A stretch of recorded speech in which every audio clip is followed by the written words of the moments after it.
Hello friends, आज हम पढ़ेंगे कंजर्वेटिव फोर्स। तो कंजर्वेटिव फोर्स ऐसा फोर्स होता है जो कि पाथ पे डिपेंड नहीं करता है। इसका क्या मतलब हुआ? इसका मतलब ये हुआ कि ये कोई ऑब्जेक्ट ए पोजीशन है, ये कोई बी पोजीशन है।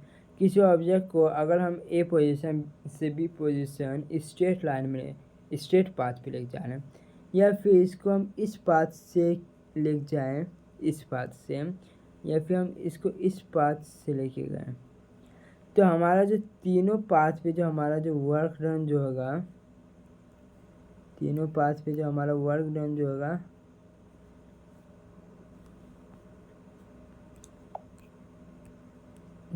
वो इक्वल होगा।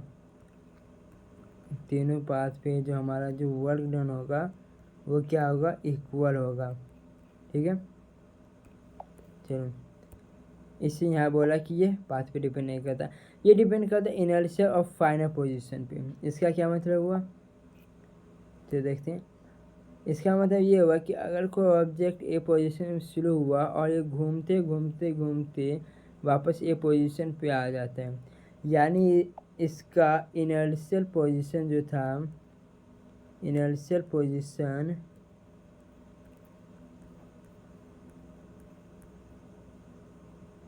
वो भी ए था, और इसका फाइनल पोजीशन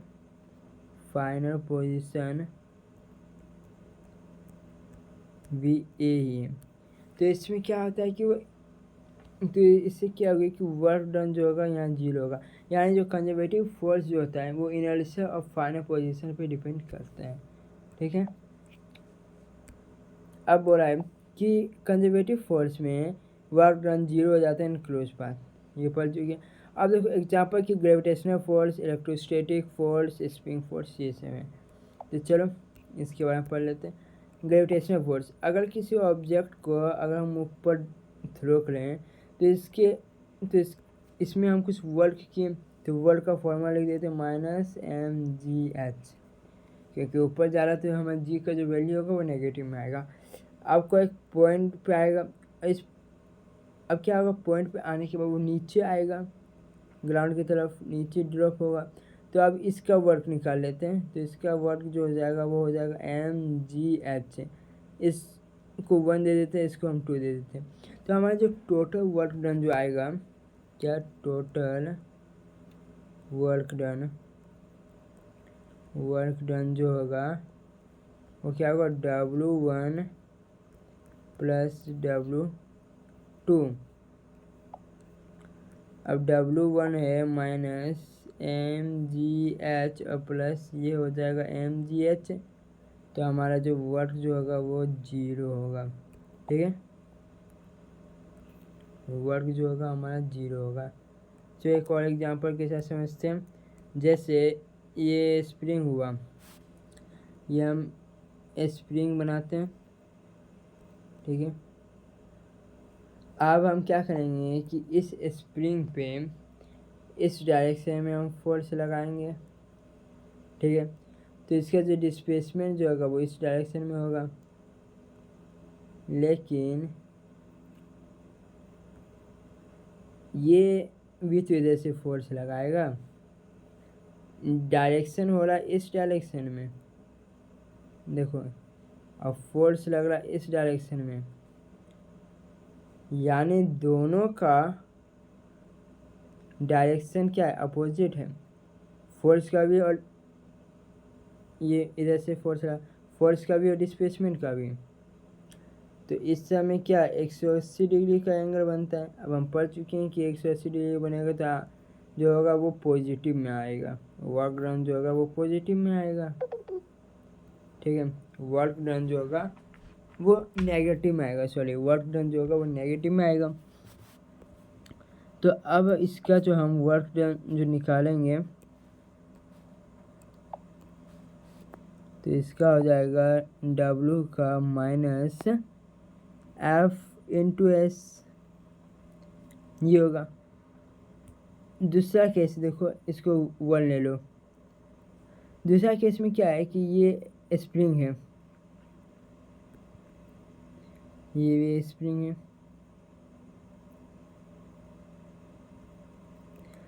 इसमें अब हम फोर्स इस डायरेक्शन में लगाएं, ठीक है, हम फोर्स इस डायरेक्शन में लगाएं,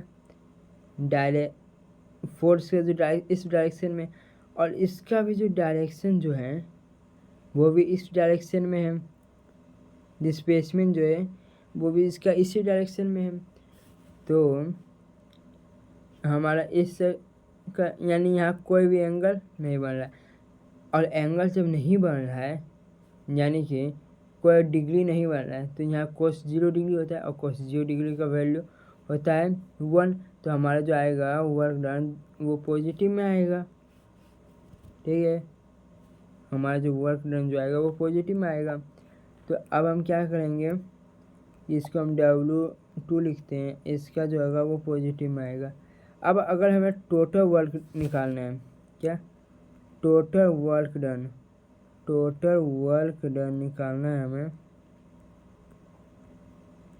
तो W1 प्लस W2 करेंगे, और W1 का आया था -Fs और इसका हो जाएगा Fs, यहाँ हो गया 0, यानी कंजर्वेटिव फोर्स में वर्क 0 ही होता है, ठीक है, कंजर्वेटिव फोर्स में वर्क 0 ही होता है, याद रखना। अब हम इधर पढ़े थे कि ये जो होता है वो पाथ पे डिपेंड नहीं करता, तो चलो इसको प्रूफ करते हैं, ठीक है, इसको प्रूफ करते हैं।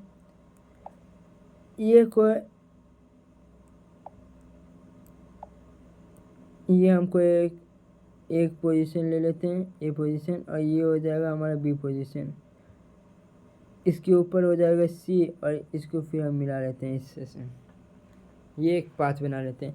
अब हम क्या करेंगे कि किसी ऑब्जेक्ट को हम पर इस डायरेक्शन, क्योंकि हमारा 3 पाथ हो गया, कि ये पाथ हो गया, ये 2 हो गया, और ये तीसरा, लेकिन ये 2 सेकेंड पाथ और थर्ड पाथ को मिला के एक पाथ बना लेते हैं, ठीक है। तो अब क्या होगा कि हम पहले फर्स्ट पाथ का वर्क डन निकालेंगे। तो अगर किसी ऑब्जेक्ट को इस डायरेक्शन में हम पुश करें, इस डायरेक्शन, देखो अगर फोर्स लगाएंगे, अगर पुश करें तो इसका डायरेक्शन इधर होगा, डायरेक्शन तो होगा इसका इधर, लेकिन जो फोर्स जो लगेगा, इसका वेट का जो फोर्स लगेगा वो तो नीचे की तरफ लगेगा, यानी जो डायरेक्शन जो है वो अपोजिट है, डायरेक्शन जो है वो अपोजिट है, और अपोजिट डायरेक्शन होता है तो यहाँ पे 180 डिग्री का एंगल बनता है, और वर्क जब 180 डिग्री का एंगल बन रहा है तो वर्क जो होता है वो नेगेटिव में आता है, ठीक है, वर्क जो होता है वो नेगेटिव में आता है, तो हमारा जो वर्क जो आएगा वो भी नेगेटिव में आएगा, वर्क जो आएगा वो भी नेगेटिव में आएगा। तो F=Fs होता है, तो वर्क ऑन हो जाएगा -Fs, ठीक है, -Fs। अब हम सेकेंड पाथ और थर्ड पाथ का निकालते हैं। तो A B के बराबर है और B C, ठीक है, तो क्या हम वर्क डन जो सेकेंड पाथ का होगा वो थर्ड पाथ का बराबर है, यानी ये दोनों मिला के क्या हुआ, थर्ड एक पाथ हो गया। तो work second plus work third,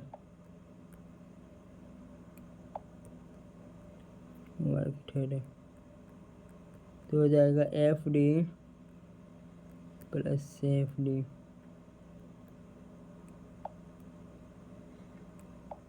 अब सुनो,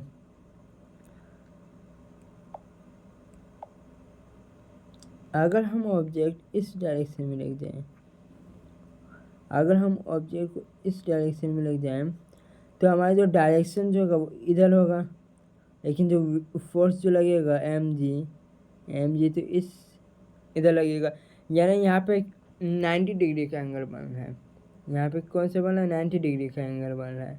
आप वर्क में पढ़ चुके हैं कि 90 डिग्री का एंगल जब बन रहा है तो हमारा वर्क डन जो होता है वो 0 हो जाता है। क्या हो जाता है? 0 हो जाता है। ठीक है, तो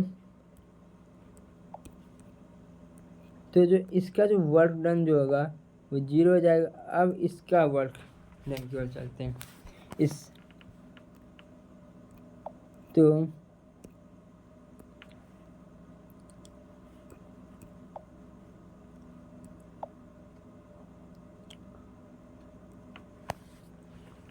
अगर ऑब्जेक्ट यहाँ आएगा, ऑब्जेक्ट यहाँ पे आएगा, यहाँ पे, तो इसका जो फोर्स जो लगेगा mg नीचे और लगेगा, और इसका डायरेक्शन होगा इस डायरेक्शन में, यानी कि इसका जो डायरेक्शन जो है डिस्प्लेसमेंट का और जो फोर्स जो है वो अपोजिट डायरेक्शन में है।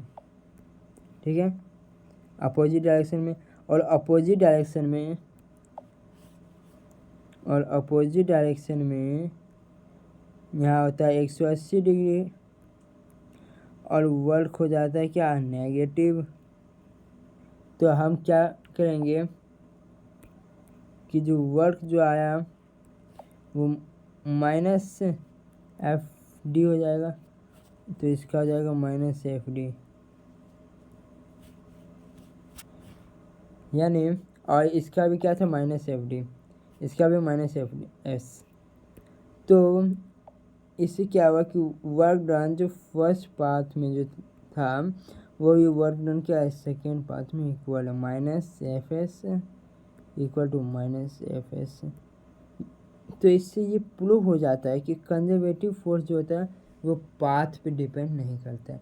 तुम इस ऑब्जेक्ट से लेके इस ऑब्जेक्ट तक, तुम इस पाथ से जाओ, इस पाथ से जाओ या इस पाथ से जाओ, वर्क डन तुम्हारा हर पाथ पे सेम होगा।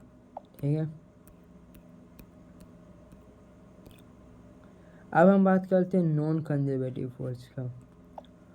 तो the force which is not conservative, ऐसा फोर्स जो कंजर्वेटिव ना हो, it is not conservative, is called not non conservative force. ऐसा फोर्स जो कंजर्वेटिव फोर्स ना हो इसको नॉन कंजर्वेटिव फोर्स कहते हैं।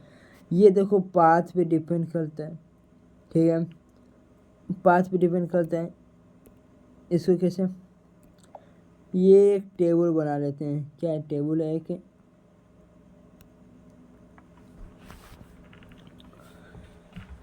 आपको ए से यहाँ हो गया ए, चलो इसको ऐसे कि ये पोजीशन हो गया ए और ये पोजीशन हो गया बी। किसी ऑब्जेक्ट को हम इस पाथ से इसको बी पोजीशन तक लाते हैं। अब हमारा जो दूसरा पाथ हो जाएगा, ये क्या आ गया? Path number 1। हमारा जो दूसरा पाथ हो जाएगा, पहले हम यहाँ से इधर जाएंगे, फिर इधर जाएंगे और फिर इधर आएंगे, यानी ए से डी जाएंगे, फिर सी जाएंगे, फिर बी आएंगे। ठीक है, ये हो गया हमारा सेकेंड पाथ। तो हमारा जो वर्क डन जो होगा फर्स्ट पाथ, ये वर्क डन सेकेंड पाथ के इक्वल नहीं होगा। ठीक है, अब क्या बोला? It does not depend on inertia of final position. ये डिपेंड नहीं करता है इनर्शिया ऑफ फाइनल पोजीशन पे। जैसे किसी ऑब्जेक्ट को हम यहाँ से लेके हम यहाँ पे आते हैं। ठीक है, इस डायरेक्शन में, और ये ए मान लो, ये बी मान लो, और ये बी से फिल करके हम इसको ए पोजीशन तक लाते हैं। तो इस केस में हमारा जो वर्क डन होगा वो 0 नहीं होगा। इस केस में हमारा वर्क डन जो होगा वो 0 नहीं होगा। ठीक है,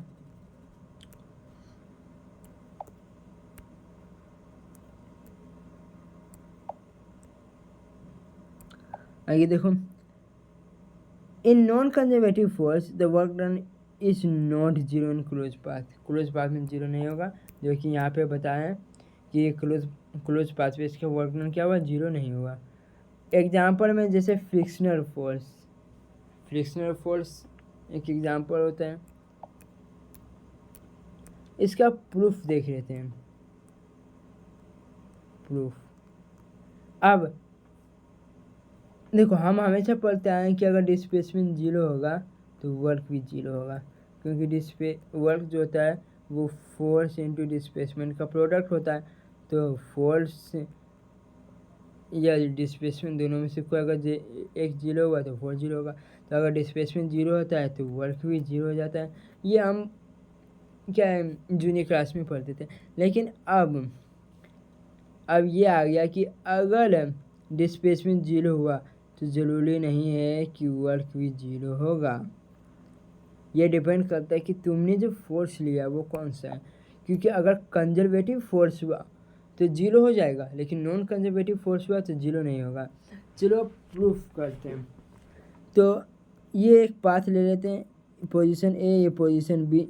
इस ऑब्जेक्ट को हम इधर फोर्स लगाते हैं, यानी इस ऑब्जेक्ट को डिस्प्लेस करके हम इस पोजीशन तक लेके आते हैं, ठीक है ना। तो इसका जो वर्क डन जो होगा इसको पाथ 1 ले लेते हैं। तो वर्क डन पाथ 1 का तो इसका जो होगा, देखो क्योंकि ये ऑब्जेक्ट जब इस डायरेक्शन में जा रहा है तो एक फोर्स लगेगा जो इसके अपोजिट डायरेक्शन में लगेगा, वो होगा फ्रिक्शनल फोर्स है, यानी कि F इंटू एस। तो फोर्स क्या होगा, नेगेटिव होगा, तो माइनस एफ एस हो जाएगा। क्या आ जाएगा, माइनस एफ एस से, ठीक है। अब क्या करेंगे कि बी पोजीशन से ए पोजीशन तक इसको डिस्प्लेस करेंगे। तो इसका एक फोर्स लगेगा इधर जो होगा फ्रिक्शनल फोर्स से, ठीक है। तो इसका वर्क डन निकाले तो सेकेंड पाथ हो गया, सेकेंड पाथ का। तो इसका जो होगा, इसका भी होगा माइनस एफ एस, ठीक है, माइनस एफ एस है। अब टोटल वर्क डन निकालते हैं हम। क्या होगा, total work done of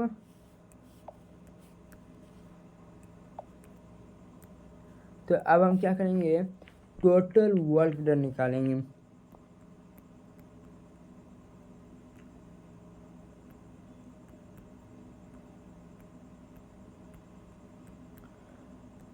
total work done होगा WI1 प्लस W2।